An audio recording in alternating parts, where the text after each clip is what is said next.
Esta vez lo organizamos desde el Laboratorio de Economía Nacional e Internacional del CEFA, que es un espacio en el cual intentamos llevar adelante reflexiones y estudios sobre la realidad económica y aportar desde ahí al debate de ideas y al análisis, ¿no?, de la situación. Un laboratorio que ya hace un par de 2 años, ¿no?, lo estamos armando, llevando adelante, que regularmente publica unos informes sobre la situación económica y que, bueno, esperamos ir profundizando el trabajo y organizar cada vez más actividades como esta en momentos en que la crisis económica es prácticamente parte de la cotidianidad, lamentablemente, que estamos viviendo. El ajuste, la entrega y la represión que lleva adelante el gobierno, como calificábamos del partido desde el inicio del gobierno de Macri, no hace más que día a día demostrar que ese análisis era correcto. El aumento de la pobreza, de la desocupación, de los ajustes. Bueno, hoy estamos en un día en el cual estamos tratando de interpretar esta nueva medida en la cual vamos a tener que pagar supuestamente 24 cuotas a las petroleras, a las empresas de gas, de evaluación, que pobres estas grandes empresas sufrieron, ¿no? Una cosa realmente muy choqueante, y que entendemos que hay que trabajar muy fuerte en contra de esto, pero sobre todo, no solo en la oposición y en el rechazo a estas medidas, sino en la articulación de una opción política que pueda empezar efectivamente a ponerle freno a estas medidas que está llevando adelante el gobierno. No, o sea, todas las campañas que podamos llevar adelante en contra de los tarifazos, en contra de los distintos aumentos, del congelamiento de las paritarias, de los despidos, etcétera, tiene que tener como objetivo, entendemos nosotros, la mayor articulación posible en una alternativa plural, frentista, que pueda disputar como en las calles y en las urnas, como decimos últimamente los comunistas, y derrotar a este plan de gobierno. Para aportar, a reflexionar y a ayudar a ir tomando cada vez más conciencia de la gravedad de la situación, bueno, hoy organizamos esta mesa sobre el ajuste, la inflación y la pregunta sobre la dolarización, ¿no?, que es un tema que ha vuelto a aparecer, sobre si las políticas que están llevando al gobierno en realidad no están generando un clima, no están generando las condiciones para que alguna forma de dolarización sea llevada adelante en el país, con la total pérdida de soberanía que implica una medida de ese tipo. Nos acompaña hoy Ernesto Mato, que es economista, investigador del Centro Cultural de la Cooperación, columnista de varios medios, docente universitario y coordinador del Laboratorio de Economía Nacional e Internacional del CEFA. Y Ricardo Borowski, también un amigo de la casa, también es economista, docente e investigador de la Universidad de General Sarmiento, y también uno de esos economistas que siempre leemos con una facilidad cuando sus textos aparecen en distintos medios, porque nos ayuda a entender un poco más qué es lo que está sucediendo. Bueno, sin más, vamos a dar comienzo, vamos a dar la palabra a Ernesto para comenzar la charla del día de hoy. Bueno, buenas noches, tardes a todos y todas. Primero agradecer, organizar esta actividad en medio de una tremenda crisis que está atravesando la Argentina. Yo venía pensando qué les puedo decir de nuevo, ¿no? Porque ya todo como que pareciera, y hasta en un momento me indigné y escribí una nota sobre eso, porque todos estamos de acuerdo en la descripción. Yo creo que vamos a tener muchas diferencias. Entonces, pensaba un poco qué es lo que no se dice. Porque justamente si uno se pone a pensar, este es un proceso y que hay que analizarlo desde la producción, ¿no? ¿Qué ¿Cuál es la principal producción de Argentina? La agroexportadora, que cuando uno empieza a cruzar teorías, digamos, ¿no? Entre Diaman, Eduardo Jorge, que era como el David Ricardo del Río de la Plata, encuentra que hay una suerte de alianza en sectores económicos y que esos sectores económicos hoy en Argentina están imponiendo sus intereses. Primero porque tienen intereses y alianzas en el exterior y segundo porque necesitan el mercado interno para seguir acumulando capital, en este caso acumular las ganancias. Entonces en esa suerte de alianza me quedaba pensando qué puedo decir de novedoso en este momento. Y bueno, empezamos a trazar algunas, a ver si puedo pasar la primera, por favor. Sí, Sale ahí. Ah, de acá, ¿no? Sí, de ahí. Y esto un poco para anticipar, ¿no? Con los datos que tiene el presupuesto 2019, el presupuesto que organizó el FMI y se lo impuso, digamos, al Congreso, uno encuentra que este gobierno va a ser el primero, después del periodo de convertibilidad, que va a decrecer, después de 4 años de gestión. Con los mismos datos que decían la emergencia estadística, no me quiero meter a discutir esto, ya bastante por WhatsApp que discuten si Moreno tuvo la culpa, no, digo, es mucho más grande que Moreno esto, digamos, ¿no? Entonces, los mismos datos de Todesca lo que muestran es que el año 2011-2015 se creció al 0,5. Mitos, ¿no? Sonceras, como decía Jaurecho y poco, nos meten en la cabeza, ¿no? Escuchamos en la tele, hace 7 años, ¿cuánto ya? 10 años que no crecemos, falta que diga el gobierno, pero digo, del periodo anterior se creció 0,5, modestamente con esos datos, pero este gobierno va a decrecer un 0,4. Entonces, eso es lo que muestra en términos de economista resultadista, ¿no? Como ese que o ganás o perdés, fue un fracaso. Esto va a ser el resultado de esta gestión, con los datos que ellos están mostrando. Pasamos a la otra, por favor. Y acá otro mito. Tomando los datos del Banco Mundial, otro mito que se escucha siempre, que repiten todos en la tele, no, pero el gobierno anterior tuvo viento de cola.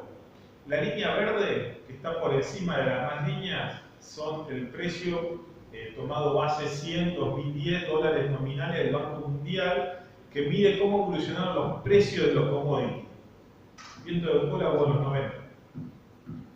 Podríamos decir, ¿no? De la relación que hay entre la línea verde y las demás líneas, porque después creció el precio de los minerales, el precio de la energía.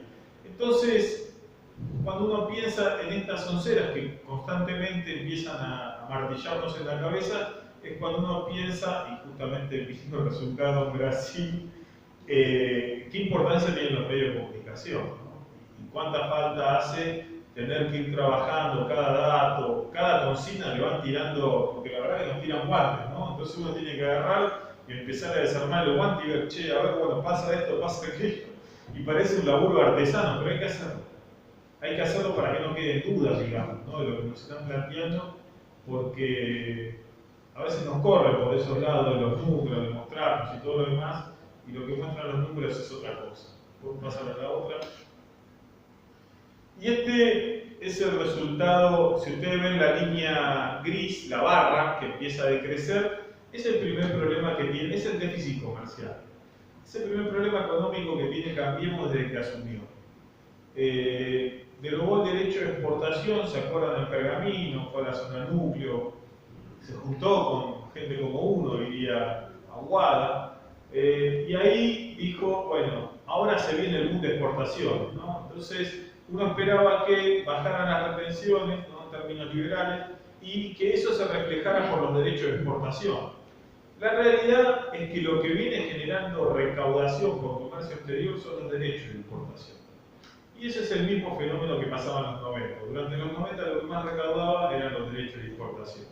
Y acá lo que estamos viendo justamente es que a mayor importación y que la exportación no crece demasiado, tenemos déficit comercial. Simple. Entonces, ¿qué significa eso? Dólares que se van al exterior, ¿no? Entonces ya acá tenemos el primer problema, que Cambiemos no está generando dólares, y esos dólares que no genera son justamente lo que nosotros empezamos a ver en los datos del Banco Central. Empezó a crecer la reserva, pero eso producto del endeudamiento, y después empezó a decrecer porque se combinó el efecto del déficit comercial, la fuga de capitales y el giro de utilidades y dividendos. Y todo esto, vuelvo a decir, bajo tres premisas muy simples, digamos. Derogación de los derechos de exportación, libre compra de dólares, desregulación de la cuota capital, o sea, libre movilidad de capitales, y el cuarto, que es muy emblemático, que es justamente la libre liquidación de las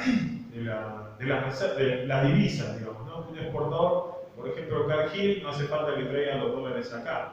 No, esto es la famosa discusión entre lo percibido y lo devengado. Hay que ver después cómo es que eso se registra para los números contables del Banco Central. Que eso también es una gran duda, porque no sabemos si tenemos dólares o no al final de cuentas en el Banco Central. Pasamos.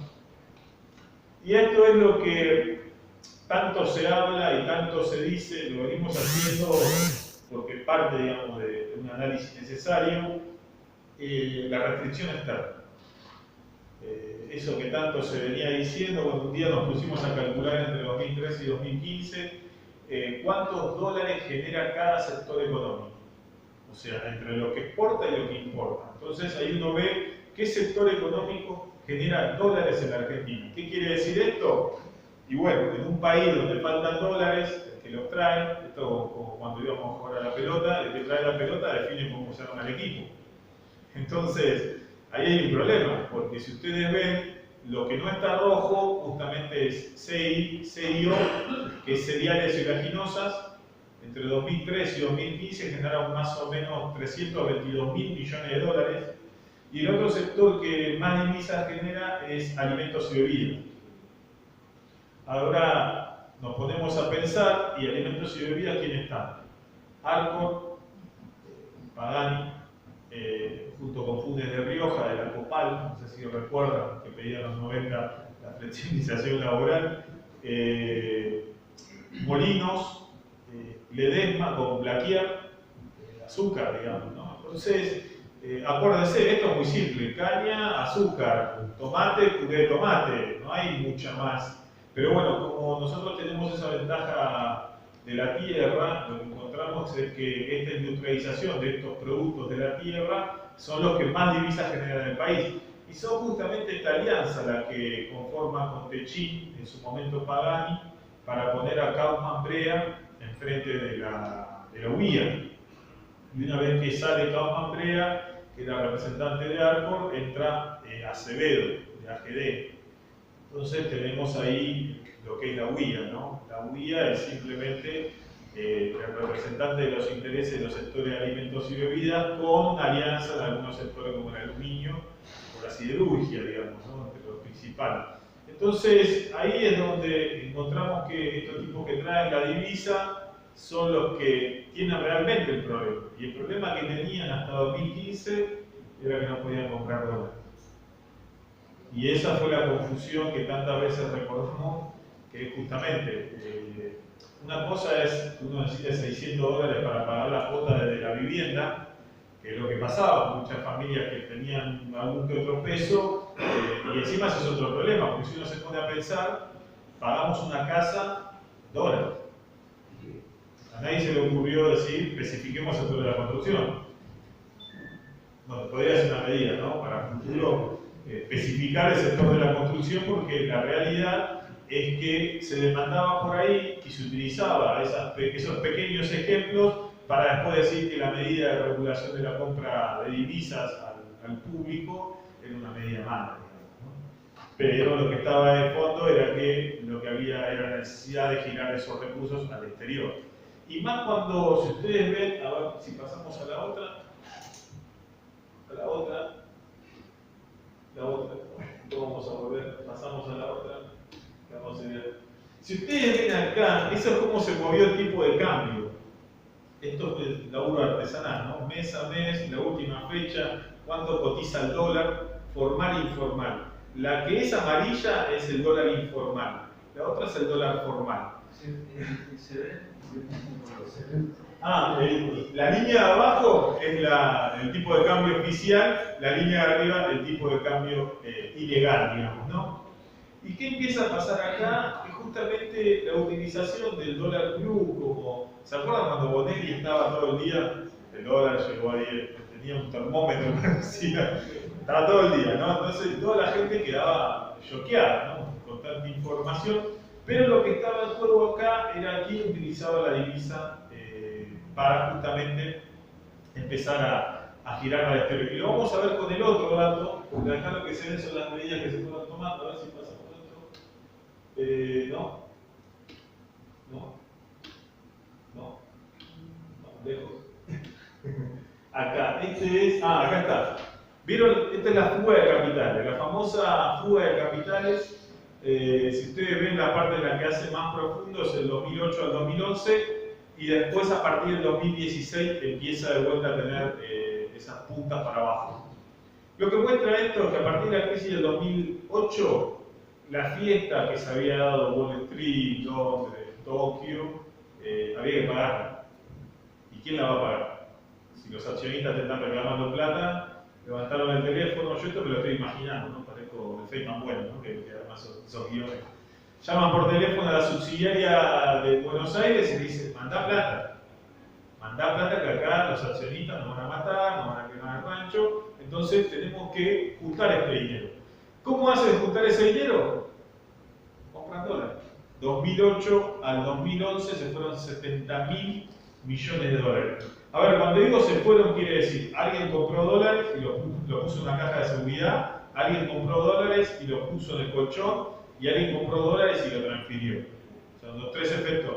El que prevalece, obviamente, es el que transfirió. Entonces, estos 70.000 millones de dólares que se fueron, no se podía quedar la Argentina sin divisas. Entonces, ahí es donde viene la medida de la regulación del dólar. Y ahí es cuando empieza toda la discusión. Y ahí es donde empieza todo el conflicto. Porque va a ser el mismo conflicto cuando vuelva otro gobierno de signo nacional y popular, o como quieran llamarlo. Vamos a tener el mismo problema. ¿Cómo regulamos la cuenta capital? ¿Cómo regulamos los dólares que genera la economía? O sea, porque si ustedes se ponen a pensar, yo cuando les dije Kaufman Brea, les dije Pagani, Arcor, todos esos firmaron un documento que se llama Foro de Convergencia Empresarial, donde estaba la Asociación de Bancos Extranjeros, donde estaban las iglesias evangélicas, donde estaba la DAIA, la AMIA, toda la dirigencia firmó ese documento. Después lo borraron, pero yo me lo bajé, así que lo tengo guardado porque sabía que en algún momento se iba a pasar, ¿no? Cuando alguien firma algo. Y la política económica era esa, justamente libre compra de dólares, libertad de precios, libre de regulación del comercio exterior, esas eran las bases económicas. Y ahí es donde uno se pone a pensar, bueno, ¿qué tiene que ver esto con el exterior? Bueno, porque también lo firma la Cámara Norteamericana de Comercio, la Cámara Británica de Comercio. Ahí empiezan a jugar, digamos, distintos dirigentes, representantes de estos sectores, y que empiezan a proponer, antes de 2015, qué es lo que quieren, que es lo que estamos viviendo ahora. Esa es la realidad. Bueno, pasamos a la otra, y esto es, bueno, estos son las utilidades y dividendos. Acá justamente esta parte, si ustedes ven, en 2008 a 2011 es donde se da la mayor salida de utilidades y dividendos. Acá lo tengo al costado, 14.000 millones de dólares en giro de utilidades y dividendos. Y fíjense que en 2016 a 2018 ya se fue casi la mitad. O sea, volvieron al gobierno para hacer esto nada más. Y si uno se pone a pensar, uno dice, habla de una burguesía, ¿no? Pero uno piensa en la burguesía ricardiana, que por lo menos inventaba algo, te mejoraba una máquina, te desarrollaba algo, un invento como industrial. Esto ni siquiera esto lo que hicieron fue liberar la compra de dólares, acumular con la LEVAC en su momento, de esa ganancia en pesos comprar dólares y transferirla al interior. Esa es nuestra, no sé cómo llamarlo, cómo se diría, digo, esa clase empresaria, industrial que tiene Lupe de burguesía. Bueno, ahí está la categoría que necesitamos. Bueno, esa lupa de burguesía de la periferia lo que nos muestra justamente que eso que hicieron lo podríamos haber hecho nosotros si tuviéramos capital, ¿no? En ese negocio de qué te conviene hacer cuando un gobierno te cambia estas reglas, esto que hicieron. Lo que pasa es que nosotros nos movemos a la balanza de pago y nosotros nos transferimos al exterior. Entonces la única supervivencia que uno encuentra acá es la de ahorrar en dólares. Cuando vinieron asumiendo y diciendo hay que fortalecer el peso, lo único que hicieron fue devaluarlo. Y no nos olvidemos que muchos de estos funcionarios tienen dólares en el exterior, que cuando los cambian al tipo de cambio actual, lo que van a hacer va a ser comprarse casa, legalmente, ¿eh? No es, acá no hicieron nada ilegal, o sea, van a traer esos dólares que compraron a 9 pesos, los traen a 40, y acá dicen, bueno, necesito comprarme este departamento, necesito comprarme esta fábrica, concentrar más la industria y de esa forma tener una posición dominante para cuando vuelvan, hagan lo mismo que están haciendo. Yo le dije alimentos y bebidas y también pienso en el ejemplo de Venezuela porque son 4 empresas norteamericanas las que manejan principalmente el comercio de alimentos. ¿Y qué es lo que hacen? Ajustan según el tipo de cambio ilegal. Como vieron ahí esa línea que se separaba, claro, en vez de ajustarlo por el tipo de cambio oficial, por el ilegal. Y eso genera aumento de precios. Y la gente que no ve todas estas conexiones dice, bueno, es culpa del gobierno que el aumento de precios está así como está. Bueno, esos mismos sectores económicos en Argentina, cuando vuelva otro gobierno, le van a hacer lo mismo. Le van a empezar a erosionar o van a empezar a generar descontento social por el lado del precio de los alimentos, que hoy ya lo vemos. Porque si uno se pone a pensar, el sector de alimentos y bebidas gana por dos lugares. Por mercado externo, porque puede exportar, y por mercado interno, porque sabe que la gente no va a dejar alimentarse. Salvo que, bueno, ahora sabemos que estamos empezando a ver los primeros signos de que hay hambre en la Argentina, ¿no? Entonces ya muchas familias no están pudiendo comprar ni siquiera el alimento. Pasamos a ¿No pasó, no? no, a la anterior vamos a volver y ya vamos con el FMI. ¿La anterior? Sí, sí, volvemos para atrás. Sería esto, ¿no? El de las flechitas. ¿Este? Sí, a ver, para atrás. ¿Otro más? Sí, más. 4 más. 2 más. Otro más. Estás Estamos vendiendo. volviendo. Acá está. Y esto es lo que demuestra que a veces ni siquiera la vorágine a veces es engañosa, pero ese palito que ustedes ven solo a la izquierda es lo que el primer desembolso del FMI en la gestión cambiaria. Ahora, cuando yo armé esto, desde el 2003, me apareció un palito positivo en el 2009. Y yo me dije, ¿qué pasó acá? Y esto es la gestión de Voodoo. Durante el gobierno del 2009 se gestionó un financiamiento, o sería este tipo de acuerdo con el FMI, y se consiguió ese financiamiento. ¿Por qué? Por ese contexto de salida de recursos que estaba pasando en Argentina, y el gobierno fue y gestionó. Ahora uno se pregunta, si se pudo hacer sin caer en el desempleo, sin caer en el ajuste, porque recuerden que el FMI, independientemente de lo que querramos hacer, estamos ahí. Eso también es un tema a discutir, ¿no? ¿Se puede salir del FMI? Y si salimos, ¿qué significa eso? ¿Qué implica? Porque no se olviden que en el caso del FMI, bueno, acá se gestionó en ese contexto. Pasamos a, por favor, a la que sigue. ¿Para adelante? Sí, para adelante. Pasamos. Acá.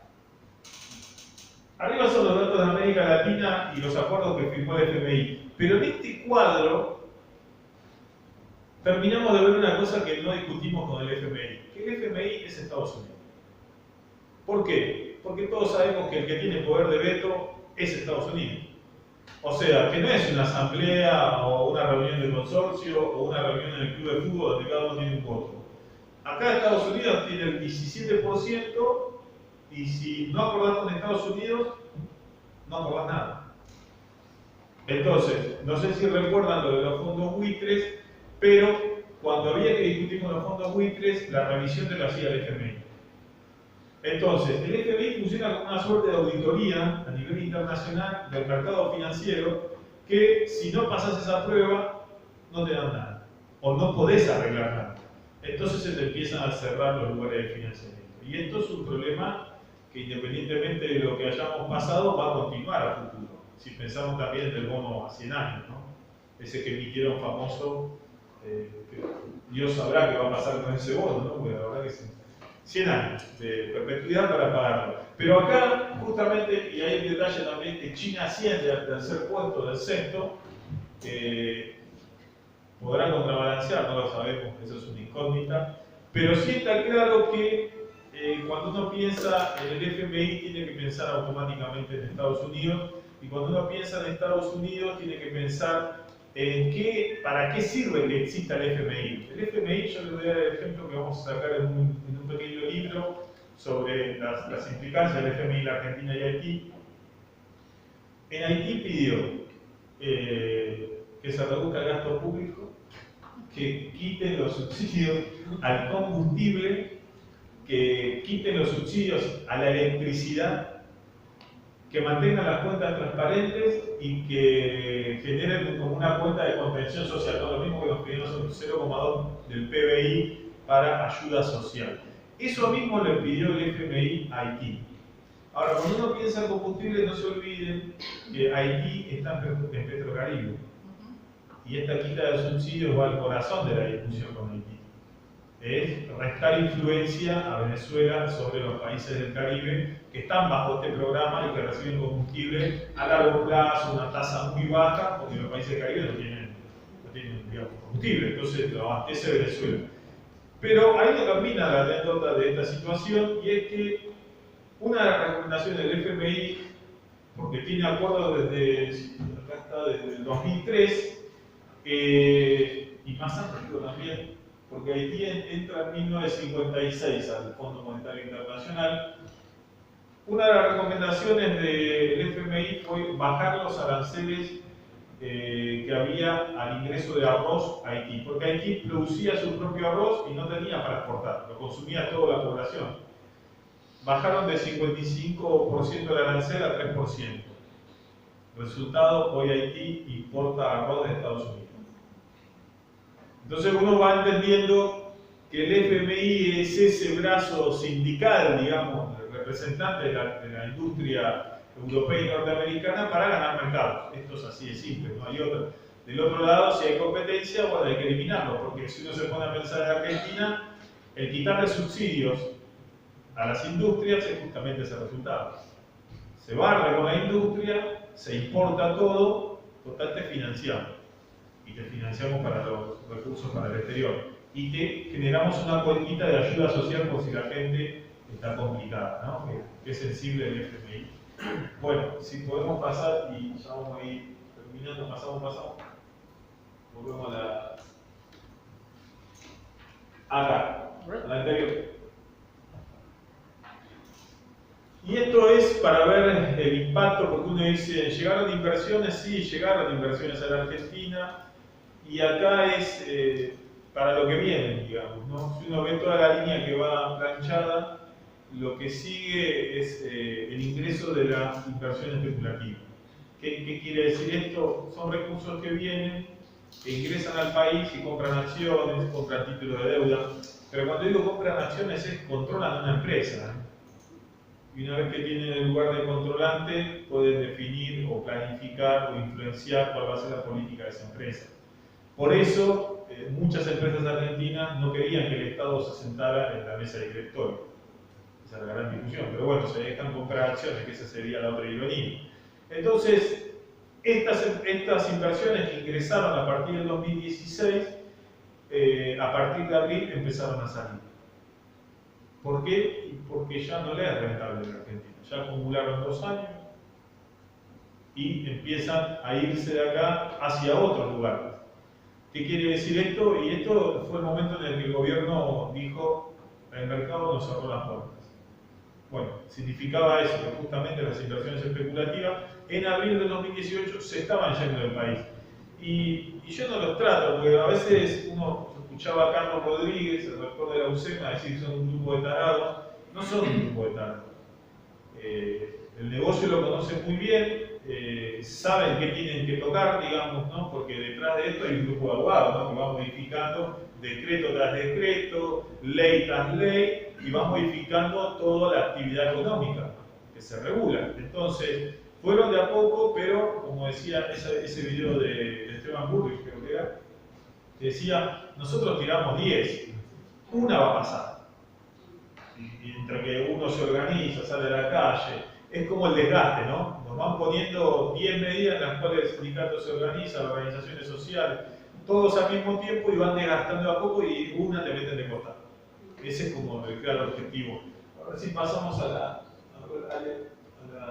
pasamos, estas son las reservas, pero bueno. Acá está lo que les decía. La línea violeta, si ustedes ven, cuando se vuelve negativo, o sea, quiere decir que lo que ingresa al capital es menor a lo que egresa. Entonces, por eso se transforma en negativo. Esa es la línea violeta. Y lo que está para arriba, esa línea gris, es el tipo de cambio. ¿Qué quiere decir? Mientras se iban, tuvieron que subir, tuvieron que devaluar para decir no te vayas, le subieron la tasa de interés, no te vayas,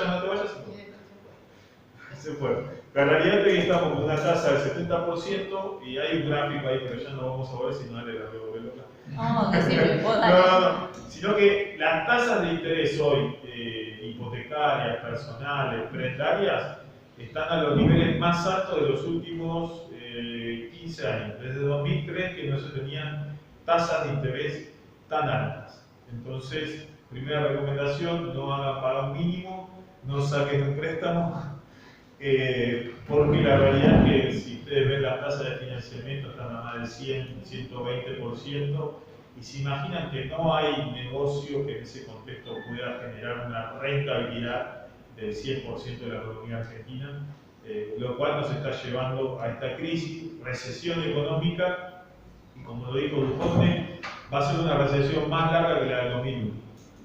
Entonces lo único que queda acá, me parece, y eso es lo que siempre venimos diciendo en cada lugar que se organiza este tipo de charlas, es que hay que organizar también desde los locales, digamos, partidarios, que tienen, y desde los sindicatos, ¿no? El lugar de contención, el lugar institucional, porque si nos vamos por fuera de esa institucionalidad, está Patricia Bullrich. Y ya vemos de lo que es capaz Patricia Bullrich si, digamos, uno se desorganiza, digamos, ¿no? Yo sé que la desesperación es constante, pero lamentablemente no van a dudar, me parece que ya lo vimos con Rafael Nahuel, de hacer lo que ellos saben mejor hacer, es reprimir a la organización social cada vez que se necesite. Bueno, muchas gracias.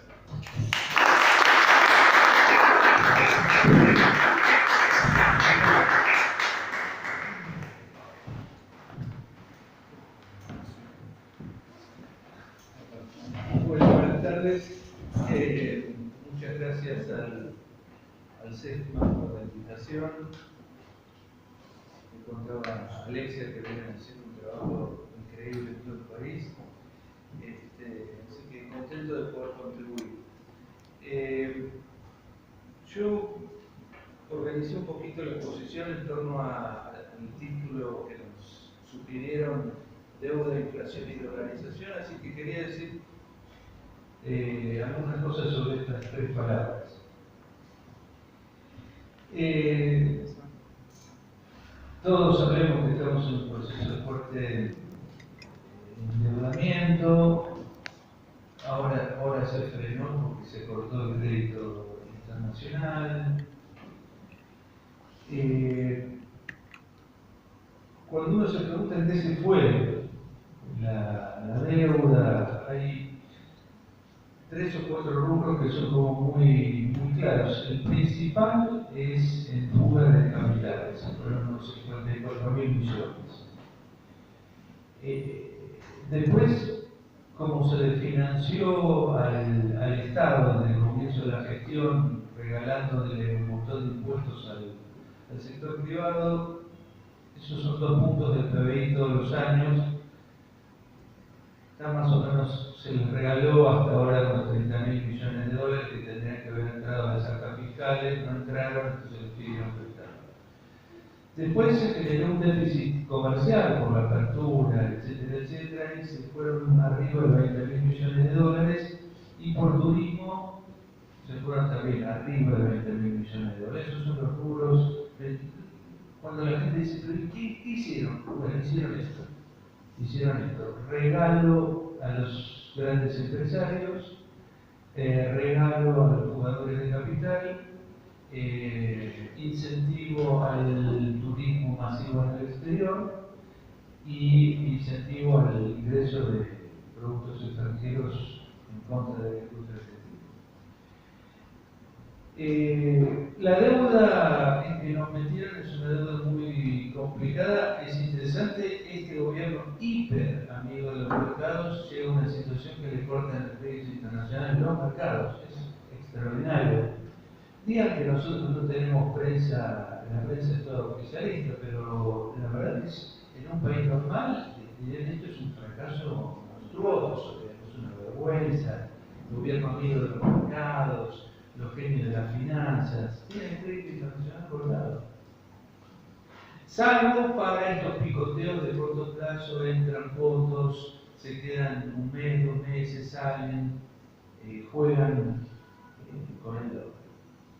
Pero la verdad que hay un tema político que nos metieron en una deuda muy complicada en un escenario distinto al de los 2000, ¿no? Digamos, cuando le toca gobernar a Kirchner, que es un momento de muy altos precios internacionales, y son varios años de altos precios internacionales, lo que permite que Argentina junte reservas, le pague el fondo, bueno, realmente ponga en orden la situación, pero hay que saber que ese es un contexto extraordinario y difícil de repetir. Ahí se combinaron dos cosas, la emergencia de China, que llevó los precios de los commodities para arriba, el petróleo, la minería y también los productos alimenticios, más una burbuja financiera que también estaba en las commodities, que hizo que las inflara todavía más. Así que nosotros nos beneficiamos transitoriamente de una situación que no sé si es repetible. En todo caso, uno políticamente no puede decir, bueno, se va a repetir. No, es imprevisible. Y en todo caso, digamos, la experiencia kirchnerista, que de repente del mundo te caen muchos dólares y eso te permite ganar un poquito de independencia, no depende de nosotros.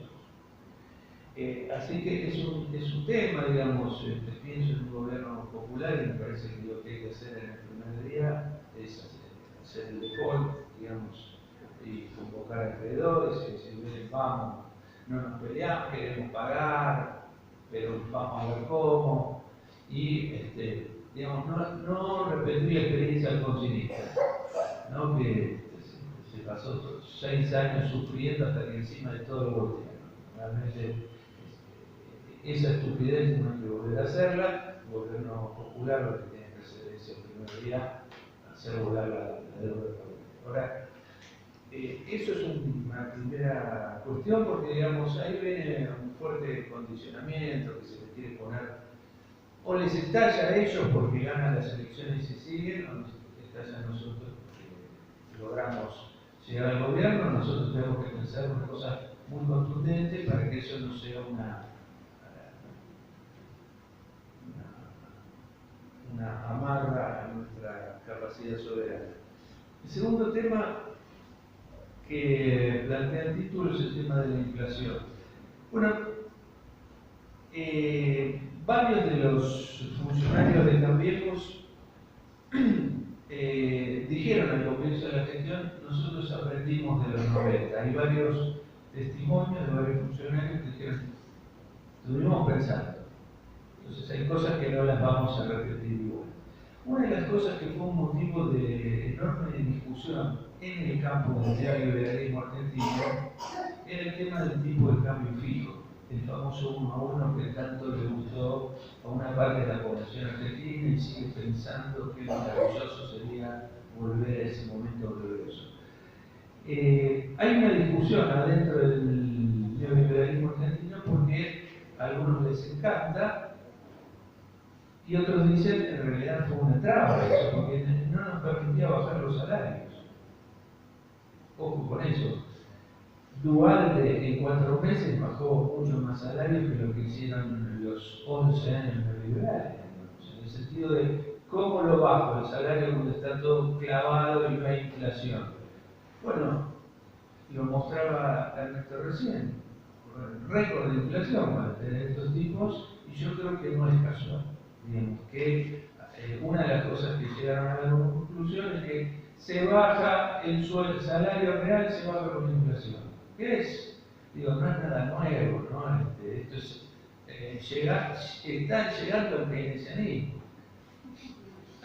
Van llegando a una cosa que ya estaba recontra estudiar, que es que en el siglo XX la forma de cambiar los precios relativos es con inflación. Uno no va a decirle a los sindicatos, muchachos, firmen por 20% menos. Vengan y firmen 20, 30%. No, le bajás el salario real, con inflación. Esto que está pasando. Entonces eso me parece que no hay que pensarlo como, qué error, qué sé yo. Yo tengo la hipótesis que en abril y mayo les pasó algo que no querían que les pasara. No pienso que esto está milimétricamente pensado, pero digo, en la volada, y ya que estamos, bajamos salarios. Ya que estamos, es una cosa. Si pasa, pasa, digamos, qué sé yo. Si después viene un argentinazo, veremos, pero mientras tanto, nos tiramos a bajar salarios. Que era una demanda. Yo no sé si ustedes se acuerdan, la Nata, antes de que se fuera Cristina, decía, bueno, la gente estaría dispuesta a perder el 10% del salario para que el país vaya a saber que, bueno, ya vamos rumbo al 20% de pérdida del salario, y tenemos este desastre de país que tenemos, ¿no? Así que la inflación hay que pensarla en ese sentido.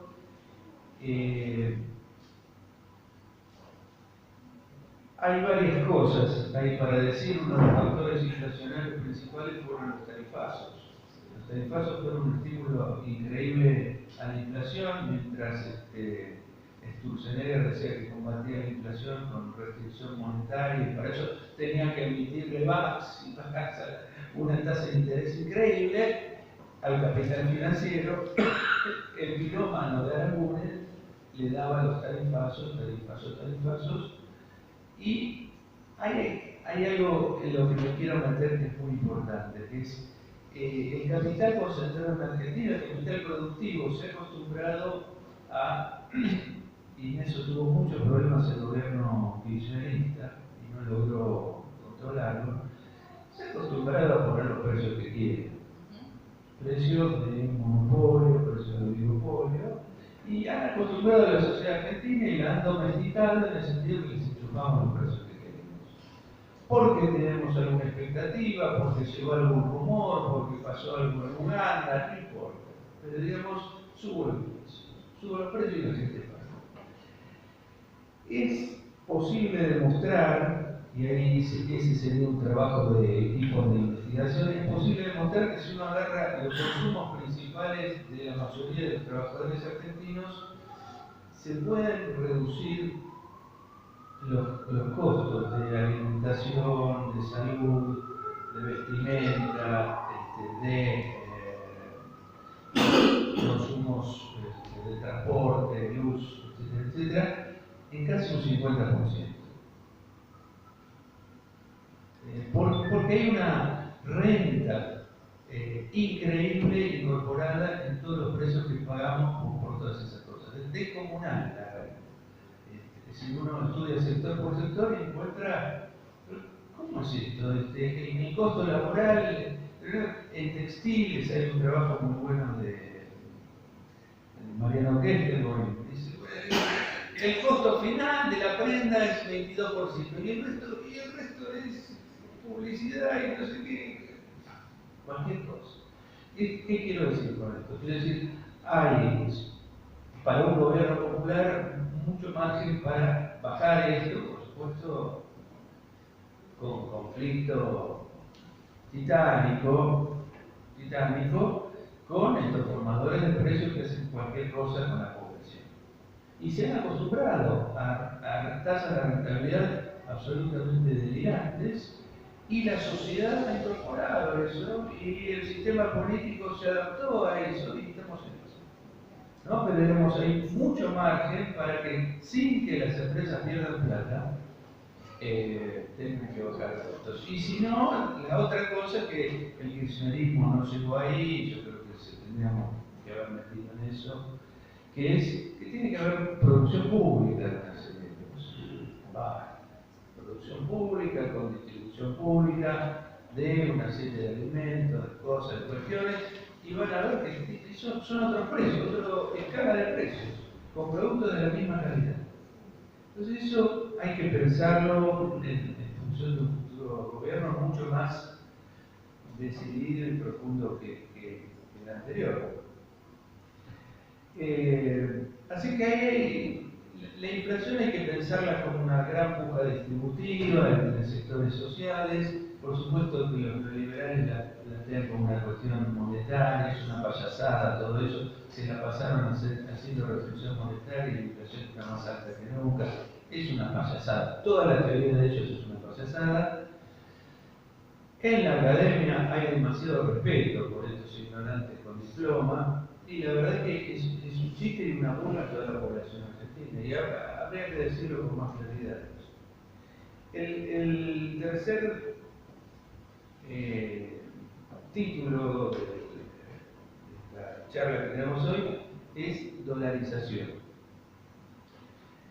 Ahí yo quiero distinguir entre dos cuestiones que me parecen importantes. La palabra misma es una palabra confusa y tiene más de una acepción. Yo quiero trabajar con dos acepciones.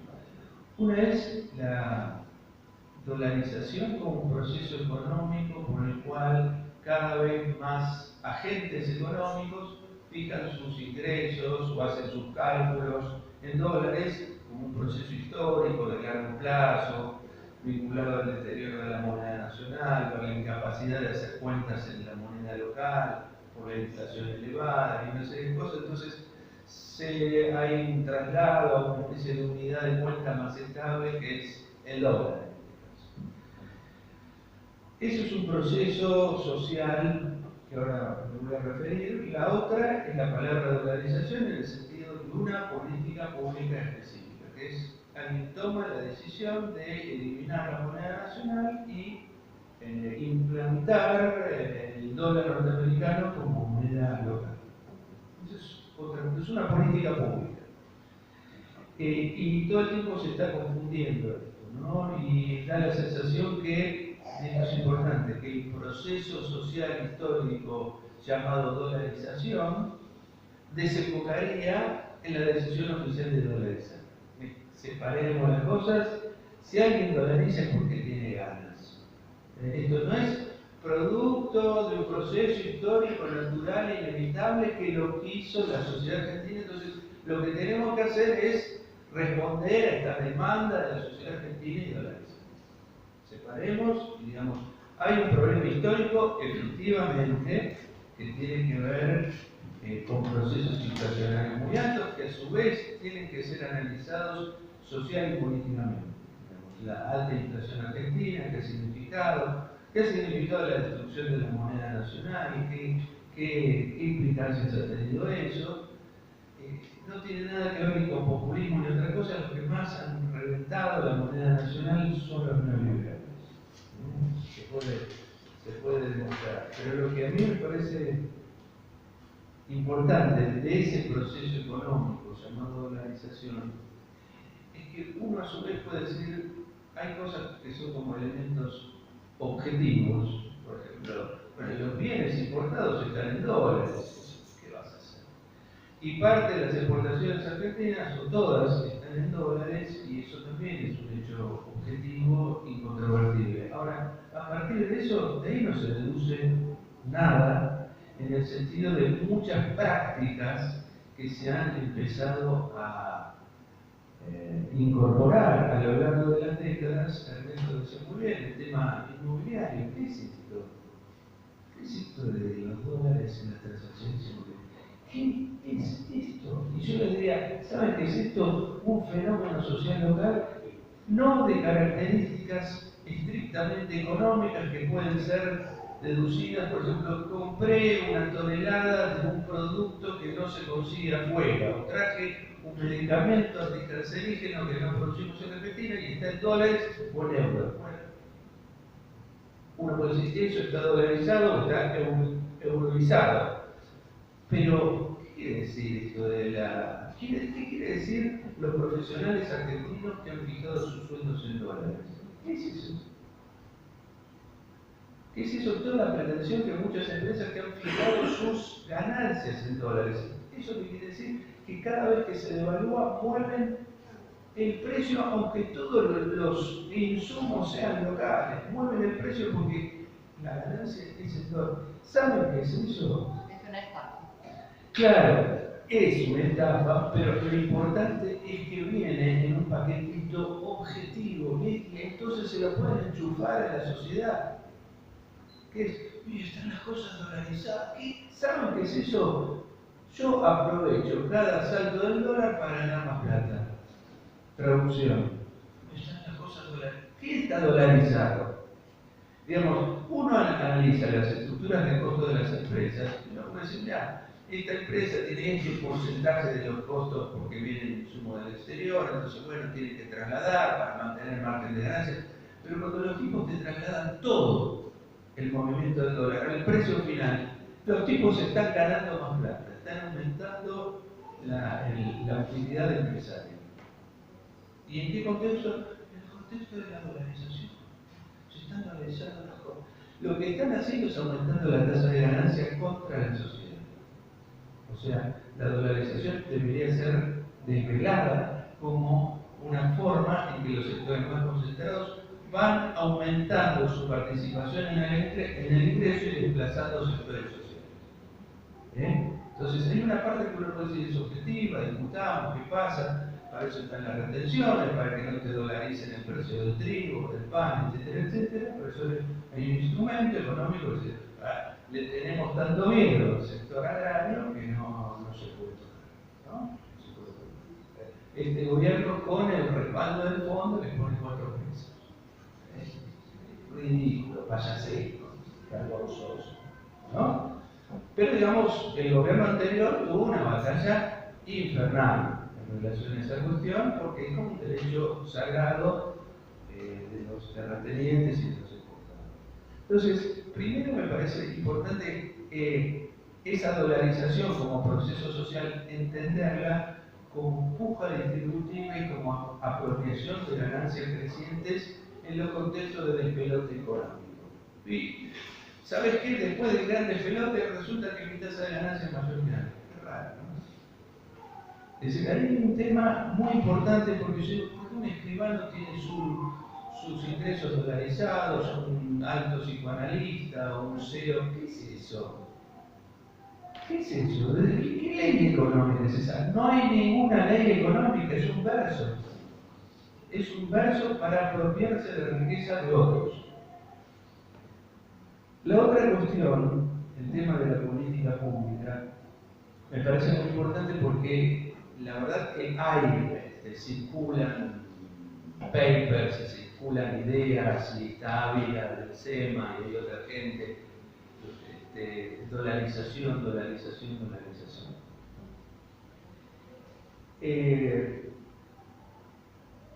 Nosotros tenemos una experiencia de semidolarización que fue la convertibilidad. La convertibilidad no resolvió ninguno de los problemas de la economía argentina. ¿Qué quiero decir con problemas? El déficit público, el déficit externo, la competitividad de la economía, la productividad, la tasa de inversión que es insuficiente, la fuga de capital. No resuelve nada. Cero. ¿No? La dolarización en ese sentido es como un extremo de la convertibilidad igual, es decir, desde el punto de vista de yo quiero resolver los problemas estructurales de la Argentina, cero, no tenés. Es decir, este gobierno, ahora que se puso la meta ridícula del déficit cero, suponete que dolariza mañana, tampoco puede llegar al déficit cero. Tampoco puede llegar así. No se puede hacer. Ahora, hemos hecho cálculos, lo he consultado con distintos compañeros que trabajan en el tema. Hoy una dolarización en la Argentina implicaría, para sacar, digamos, de circulación toda la moneda y títulos públicos, moneda local, etcétera, implica, depende de los cálculos, pero estamos entre 100 y 120 pesos por dólar para dolarizar.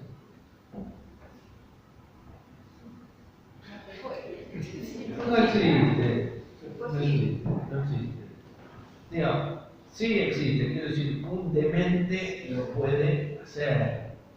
Y mañana los que vamos a estar dementes vamos a hacer nosotros y vamos a hacer cosas que en situaciones normales no haríamos. Porque van a poner loca a la sociedad porque es una agresión descomunal y ya no al 25% que le preocupa al Fondo Monetario y a Carolina Stanley. Es una agresión al 80%. Una devaluación del 30, no sé cuándo terminó, 37, 38, pues mandarlo a 110. Triplico. No existe. Por otra razón, que es este verso de la dolarización como proceso social que los agentes económicos se van dolarizando espontáneamente, la naturaleza. Eso se encontraría con este comportamiento antisocial aceptado en la sociedad argentina que remarco todo. Digamos, se fue a 110, triplico el precio, total, que explote todo por el aire. Así que eso es muy interesante porque la dolarización como política pública, desde mi punto de vista, sería una aventura extrema con un resultado totalmente incierto. Totalmente incierto. Mi sensación, y me faltan hacer cálculos para eso, es que induciría una contracción económica descomunal. Inaguantable, una tasa de desempleo gigante, un colapso de la actividad económica, social, de los ingresos del Estado. En un contexto que el Estado no tiene financiamiento externo. Ya está, el fondo ya te dio, te adelantó, ya está, no te da más. Por lo cual, ¿de dónde van a sacar para...? Bueno, ahí algunos cráneos dicen, bueno, pero mirá que la clase media tiene mucha guita en el colchón, entonces ante la cosa van a tener que empezar a sacar la plata, de la caja fuerte, de la caja de seguridad, etc. Es decir, obligarla por la fuerza de la clase media para que pueda seguir viviendo, a sacar los dólares, usarlos y entonces monetizar la economía, esa nueva economía en dólares. Es un experimento social delirante y muy aventurero, pero Macri es capaz de hacerlo. Macri es capaz. En última instancia, no quiero que quisieran hacerlo ahora, porque imposible que nadie gane una elección, es crear una situación de conmoción social enorme. Y ahí sí quiero ir cerrando, porque me parece que yo creo que no es viable, digamos, y que cualquier persona sensata, digamos, pienso en Marcos Pérez, ¿no? Estaría diciendo, no, pará Mauricio, porque acá nos comen los leones y nadie nos va a defender. Ahora, si se diera, si como último intento calamitoso de conmover algo, sacar un conejo de la galera, tiraran una dolarización, me parece que ahí sí lo quiero conectar con lo de Brasil, lo que acaba de pasar ayer con Bolsonaro. Los Bolsonaro, no quiero agotar acá el análisis sobre Brasil, que es muy complejo, pero los Bolsonaro venía en niveles de intención de voto 25, 27, venía creciendo y de repente se disparó y apareció en 46 puntos. O sea, ahí apareció 20% más de voto. ¿Qué es ese voto? Y hay una población votante absolutamente desconcertada, pero a la que un discurso violento le cae bien.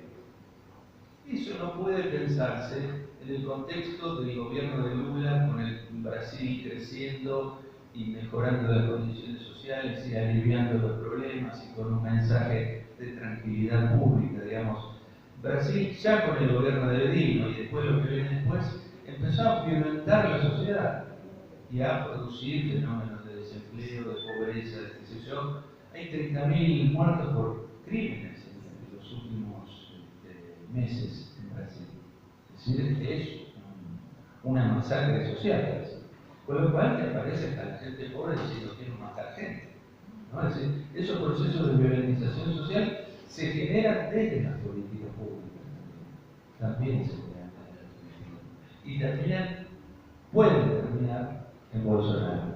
Digo esto porque si lanzaran una dolarización es un nivel de agresión a la sociedad tremendo, tremendo, que si se consolida realmente genera un escenario para que el que suceda a Macri o a Vidal o a quien sea un salvaje, una bestia. Puede. Ahora, también lo que quiero decir, porque la gente se angustia mucho, es que,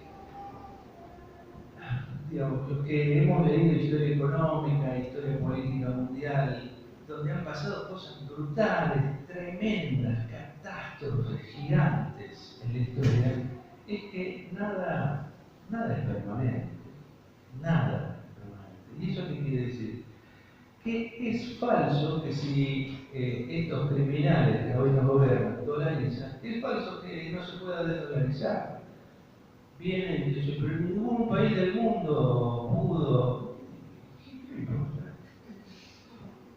¿Qué me importa? Digamos, se desdolariza, así como se salió de la convertibilidad. Digamos, resulta que los neoliberales son los genios de la innovación económica y pueden hacer lo que quieran, y nosotros estamos con nuestra imaginación constreñida porque nos hemos incorporado como el miedo, la cosa de uy, a ver qué va a pasar. Se sale de la dolarización.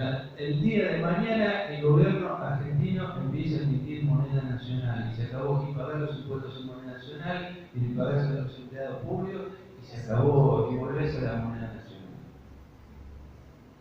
Y se va a armar un montón de despelotes jurídicos con el reglamento del mundo. Digamos, cuando ellos hacen barbaridades, se adaptan las instituciones jurídicas a nosotros. Digamos, ahí me parece que desde los sectores populares tenemos que pensar con mucha más libertad en este tipo de cuestiones y no angustiarnos con los hechos consumados. Yo creo que el hecho consumado más grave es deuda externa porque eso le da, como señalaba Ernesto, te mete al fondo, pero te mete a los Estados Unidos, a Japón, a Alemania, es decir, te mete potencias en las decisiones de política pública. Y ahí te pueden empezar a tratar, efectivamente, como tratan a otros países a los que les hacen sanciones, boicots, etcétera, de vuelta. Y el gran interrogante no son las medidas que podamos tomar, que son muchas y muy buenas, sino la reacción de la sociedad argentina. Ese es el gran tema. Así que bueno, estas eran las cuestiones que quería abrir para conversar con ustedes.